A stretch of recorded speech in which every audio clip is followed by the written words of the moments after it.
Here's a quick step-by-step guide to disable Amazon order notifications on your computer. Start by opening your browser and going to Amazon.com. Make sure you're signed in to the Amazon account you want to manage. At the top right, hover over Account and Lists, then click on your account. This will take you to all of your Amazon account management options. Scroll down and find Communication and Content Settings. Under this section, click Communication Preferences.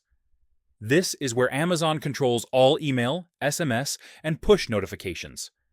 In the Communication Preferences, you'll see categories like order confirmations, shipping updates, and delivery notifications. To disable them, simply uncheck the boxes for shipment notifications, delivery notifications, order confirmation emails.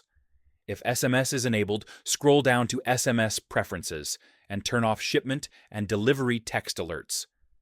Now let's turn off notifications from the Amazon app. Still on your Amazon account page, scroll to Manage App Notifications. Here you can switch off order updates, delivery notifications, recommendations. Just toggle each option off to fully disable Amazon alert pop-ups. If Amazon sends notifications through your browser, you can turn those off too. On Chrome, click the padlock icon next to the URL, choose Site Settings, scroll to Notifications, set it to block. This prevents Amazon from sending any browser-based shipping alerts, and that's it. You've successfully disabled Amazon order notifications across email, SMS, the Amazon app, and your browser.